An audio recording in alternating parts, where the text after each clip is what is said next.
Assalamualaikum warahmatullahi taala wabarakatuh. Alhamdulillahirabbil alamin wassalatu wassalamu ala asyrafil anbiya'i wal mursalin wa ala alihi wa sahbihi ajmain. Amma ba'. Alhamdulillah, hai adik-adik, apa khabar semua pada hari ini?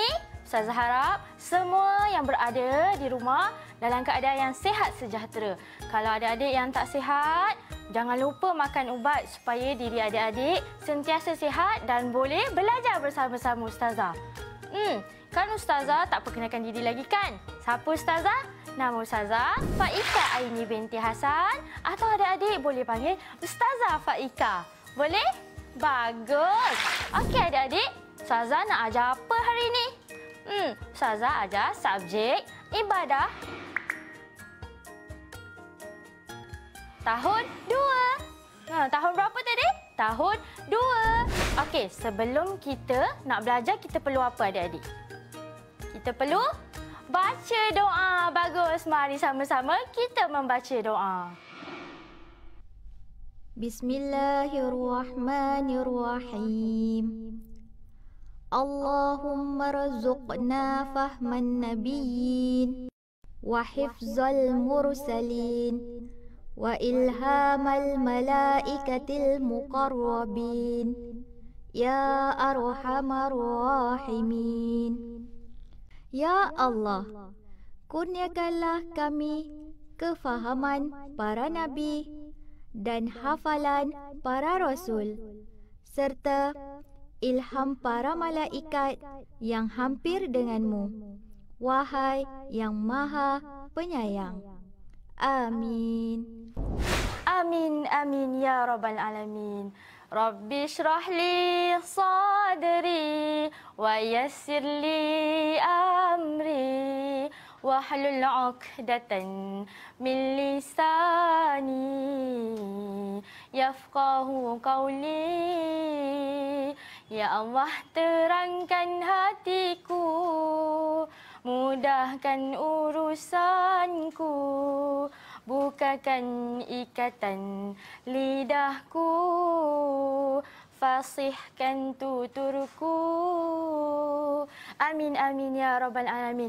Moga-moga doa yang kita doakan tadi dimakbulkan oleh Allah dan urusan kita dipermudahkan oleh Allah Subhanahu Wa Taala. Okey adik-adik, Ustazah rasa hari ini Ustazah nak bercerita lah. Nak dengar tak cerita Ustazah? Macam ni, Ustazah seminggu lepas Ustazah bercuti tau. Best kan bercuti? Adik-adik mesti ada yang bercuti. Keluar negara ada, dalam negara ada. Ustazah cuti dalam negara saja. Berdekatan je dengan rumah. Nak dijadikan cerita, Ustazah berhenti di tandas awam. Jadi, Ustazah masuk ke tandas untuk melakukan qada hajat. Ustazah masuk dalam tandas, Ustazah buka air dulu sebelum Ustazah membuang. Tiba-tiba tak ada air. Jadi macam mana? Mujurlah. Dalam beg Ustazah ada tisu. Jadi Ustazah gunakan tisu untuk beristinja. Mudah kan? Adik-adik, kita kalau membuang perlunya membersihkan diri kan? Jadi apa tajuk kita hari ini? Ada kaitan tak dengan cerita Ustazah tadi? Jadi tajuk kita hari ini adalah istinja. Ustazah ulang, tajuk kita hari ini adalah istinja. Jadi apa maksud istinja ni adik-adik? Istinja maksudnya adalah perbuatan membersihkan diri. Istinja adalah perbuatan membersihkan diri. Membersihkan diri dari apa? Membersihkan diri daripada najis dan kotoran selepas membuang hadas besar dan hadas kecil dengan menggunakan air atau benda-benda kesan. Faham? Baik adik-adik, kalau kita nak membersihkan ataupun nak membuang kotoran ni, mesti ada caranya kan? Mesti ada alatnya kan? Jadi, apa alat-alatnya? Alatnya adalah menggunakan air ataupun benda-benda kesat. Kita kalau dah membuang qada hajat itu, kita perlu menggunakan air. Kalau tiada air, kita perlu menggunakan apa? Okey, kita perlu menggunakan benda-benda kesat. Jadi, benda kesat tu macam mana kan? Mesti ada benda-bendanya, kan? Jadi macam mana? sabar. Nanti Ustazah akan senaraikan satu persatu supaya adik-adik nampak. Adik-adik nampak apa itu benda kesat. Dah faham tak apa maksud benda kesat ni? Benda kesat ni contohnya dia bersih dan suci. Sabarlah. Nantilah Ustazah bagi tahu sebentar lagi. Boleh? Adik-adik yang mana tak ada nota, pergi ambil nota dulu. Salin. Kalau tak sempat salin, boleh ulang balik video Ustazah. Boleh? Faham tak ni? Bagus. Ustazah sayang adik-adik semua pada hari ini. Okey adik-adik. Rasanya kalau adik-adik nak tahu benda kesat tu apa, jangan ke mana-mana. Tunggu Ustazah Faika. Dalam apa? Ibadah tahun 2 hari ini. Ibadah amalanku. Jangan ke mana-mana tau.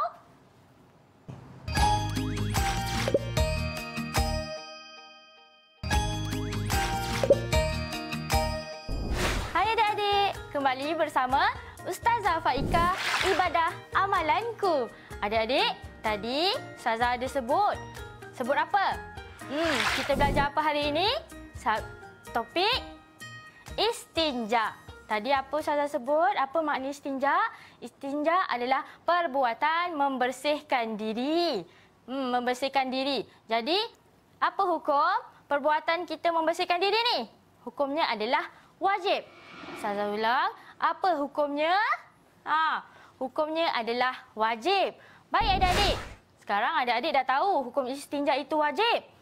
Jadi, sebentar tadi pun Ustazah ada sebutkan bahawasanya kalau kita nak beristinja, kita perlulah menggunakan air mutlak. Kalau tiada air mutlak, kita perlulah menggunakan benda kesat. Jadi Ustazah kata tadi, benda-benda kesat mesti ada benda-bendanya kan? Jadi, mari bersama Ustazah kita cari dalam kelas ni. Kita cari dalam kelas ni. Ada tak benda-benda kesat yang kita boleh buat istinja? Bukan air mutlak saja kita boleh gunakan untuk istinja. Mari. Bersama Ustazah ya. Okey. Sebelum tu Ustazah nak terangkan sedikit. Ciri-ciri alat istinja ni perlu apa? Pertama, ciri-ciri alat istinja perlulah bersih dan suci. Yang kedua, alat istinja ni dia kering dan juga kesat. Bukan benda yang licin atau basah. Bukan benda licin atau basah. Jadi yang ketiganya apa? Yang ketiganya adalah bukan benda yang dimuliakan. Bukan benda yang dimuliakan. Jadi mari kita tengok dalam kelas ni ada tak benda-benda yang kita boleh gunakan untuk beristinja. Okey? Mari kita cari sama-sama. Cuba adik tengok ni. Daun ni. Kejaplah. Okey adik-adik. Adik-adik cuba tengok daun ni. Daun ni licin kan di depannya? Kita tengok pula di belakang. Kesat kan? Okey, bila kesat, ia boleh dibuat untuk istinja. Tadi Ustazah ada sebutkan ciri-ciri alat istinja ni kesat dan bersih. Ianya bersih. Dia bersih, kesat, tak licin. Jadi kita boleh buat untuk alat istinja. Baik, mari. Kita tengok lagi apa ada dalam kelas ni. Buku. Ada ilmu dalamnya. Jadi, boleh tak buat istinja? Boleh. Kurang tepat, Ali. Dia tak boleh. Tak boleh dibuat istinja kerana ia adalah benda yang dimuliakan. Baik, kita letak balik. Sekarang apa lagi? Ada kain lah. Kain ni boleh tak buat istinja? Ya, betul. Boleh. Kerana apa? Ia bersih, kesat dan tak basah. Jadi, mari kita tengok. Apa lagi? Tutup ni. Boleh tak buat istinja? Tak boleh, pandai Alia. Jadi, kenapa dia tak boleh? Sebab ianya licin. Dia kesat tapi dia licin. Jadi, tak boleh buat istinja. Baik, kita tengok lagi apa. Ada tisu lah. Sekejaplah. Tisu ni basah lah. Tisu ni basah. Boleh tak buat istinja? Tak boleh. Sebab apa? Sebab ia basah. Itu sebab dia ciri-ciri alat istinja, dia perlulah kering. Betul tak? Bagus. Jadi tisu basah ni dia boleh digunakan untuk membersihkan najis. Tapi untuk budak yang bawah 2 tahun. Budak yang atau bayi bawah 2 tahun. Kerana najisnya adalah najis mukhaffafah. Najis ringan. Kalau adik-adik yang ada bayi ataupun adik-adik yang bawah 2 tahun boleh gunakan tisu basah. Kalau adik-adik awak, abang awak, akak awak nak gunakan istinja guna tisu basah ni tak boleh tau. Haram hukumnya. Dosa. Okey, baik. Kita tengok lagi apa ada. Tisu. Tisu ni basah ke kering? Kering kan? Kesat kan? Bersih kan? Jadi, boleh tak untuk istinja? Ya, boleh. Sebab ia kering, bersih dan kesat. Jadi boleh untuk digunakan istinja. Baik, apa lagi? Ada lagi barangnya. Ni, plastik. Boleh tak buat istinja?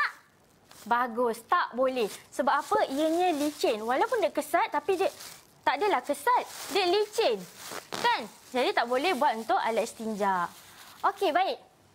Sekarang kita dah tahu ciri-ciri dan juga alat-alat benda kesat tu sendiri. Kita dah tahu, adik-adik dah tahu. Adik-adik boleh cari di rumah. Apa benda? Kita hanya tahu kan air je yang boleh membersihkan. Sedangkan ada banyak lagi barang-barang yang kita boleh gunakan untuk istinja apabila ketiadaan air. Semua benda kesat ini boleh digunakan. Mesti ada caranya kan? Sedangkan air pun kita boleh gunakan dan ada cara untuk beristinja. Jangan ke mana-mana. Bersama Ustazah Faika, Ibadah Amalanku.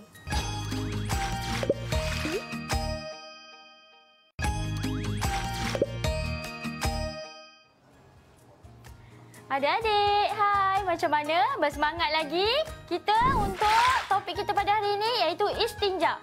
Tadi Ustazah kata kita akan gunakan barang-barang yang ada dalam kelas ni untuk kita buat cara nak gunakan dia. Jadi cara ni ada 3 tau adik-adik. Ustazah sebutkan satu persatu. Cara yang pertama adalah menggunakan air. Yang kedua, menggunakan alat ataupun benda kesat tadi. Yang ketiga adalah menggunakan alat dan air. Maksudnya menggunakan alat dengan air ni nanti Ustazah akan jelaskan. Jadi hari ini mari kita buat amali sedikit. Boleh?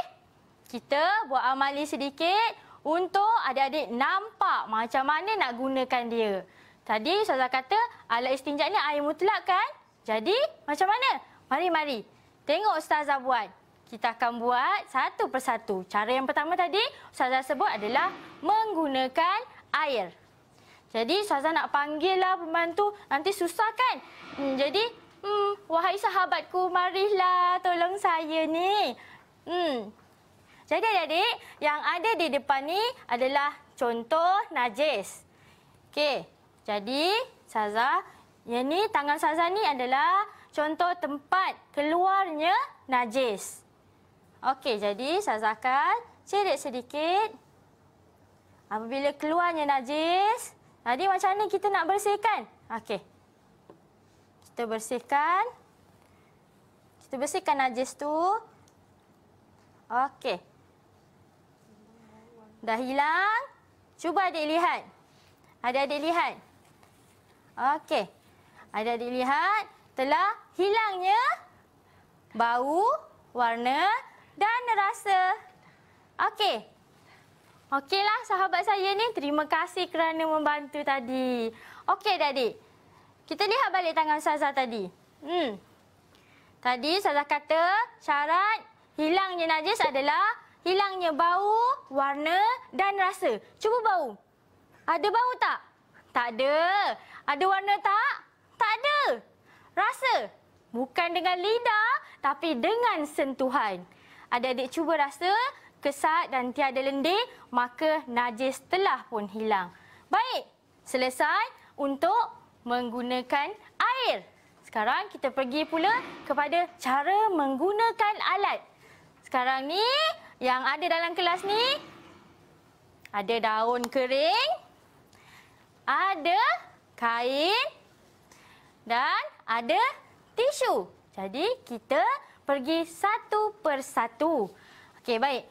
Seperti yang saya sebutkan tadi, ini adalah contoh najis. Jadi, ini adalah tangan Ustazah ni contoh tempat keluarnya najis. Jadi, adik-adik boleh lihat.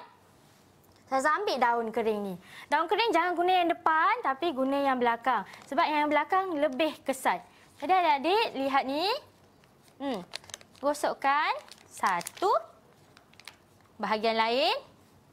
Dua. Bahagian lain lagi. Tiga. 3 kali sapuan dalam satu daun. Nampak? Kita cek. Cek tak? Tengok tempat keluarnya najis. Ada bau tak? Cuba bau. Tiada bau. Ada warna tak? Tiada warna dan rasa. Okey, kesat. Jadi maknanya telah hilangnya najis tersebut. Okey adik-adik, kalau daun tadi kita tengok Ustazah guna satu kan sebab daun Ustazah ni besar. Kalau adik-adik punya daun tu kecil, gunakan 3 helai daun. Baik. Adik-adik, sekarang kita gunakan tisu pula. Sama kaedahnya. Sama kaedahnya kan? Okey, adik-adik dah tahu. Baik, cara yang ketiga tadi apa? Menggunakan alat dan air. Caranya adalah gunakan alat dahulu, baru menggunakan air. Jadi adik-adik dah tahu kan? Okey adik-adik, apa hikmah kita beristinja ni? Setiap perbuatan ibadah kita mesti ada hikmahnya kan? Okey, jadi hikmahnya adalah badan kita sihat, tubuh badan kita bersih, dan juga kita terhindar dari penyakit. Alhamdulillah. Jadi adik-adik, jangan lupa untuk sentiasa membersihkan diri ni. Sebab penting ya adik-adik.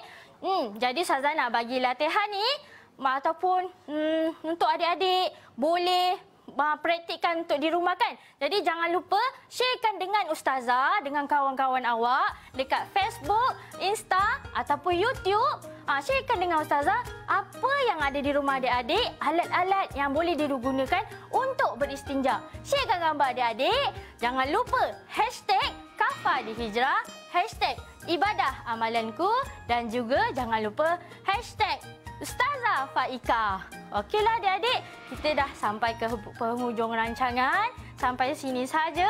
InsyaAllah kita akan berjumpa lagi. Assalamualaikum warahmatullahi taala wabarakatuh. Bismillahirrahmanirrahim.